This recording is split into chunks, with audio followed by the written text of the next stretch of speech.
आज से 190 साल पहले 190 साल पहले साल 1835 में 1835 में मैकाले नाम के एक अंग्रेज ने भारत को अपनी जड़ों से उखाड़ने के बीज बोए थे।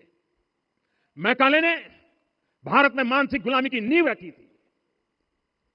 10 साल बाद यानी 2035 में उस अपवित्र घटना को 200 वर्ष पूरे हो रहे हैं।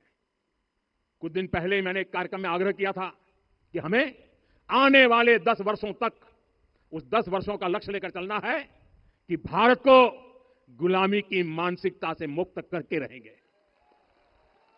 साथियों, सबसे बड़ा दुर्भाग्य यह है कि मैकाले ने जो कुछ सोचा था उसका प्रभाव कहीं व्यापक हुआ।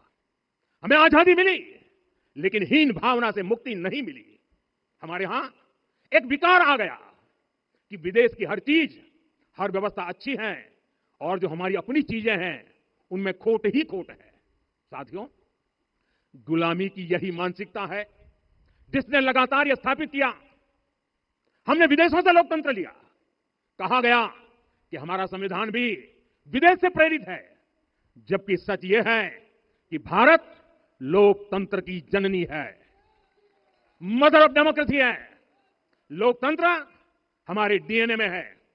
साथियों, अगर आप तमिलनाडु जाएंगे तो तमिलनाडु के उत्तरी हिस्से में उत्तीर मेरुर गांव है। वहां हजारों वर्ष पहले का एक शिलालेख है। उसमें बताया गया है कि उस कालखंड में भी कैसे लोकतांत्रिक तरीके से शासन व्यवस्था चलती थी, जहां सामूहिक सहमति से निर्णय लिए जाते थे। लेकिन गुलामी की मानसिकता के कारण इस भारत की कितनी ही पीढ़ियों को इस जानकारी से भी वंचित रखा गया। साथियों, हमारी व्यवस्था के हर कोने में गुलामी की इस मानसिकता ने डेरा डाला हुआ था। अब याद करिए, भारतीय नौसेना का ध्वज सदियों तक उस ध्वज पर ऐसे प्रतीक बने रहे जिनका हमारी सभ्यता, हमारी शक्ति, हमारी विरासत से कोई संबंध नहीं था। अब हमने नौसेना के ध्वज से गुलामी के हर प्रतीक को हटाया है। हमने छत्रपति शिवाजी महाराज की विरासत को स्थापित किया है।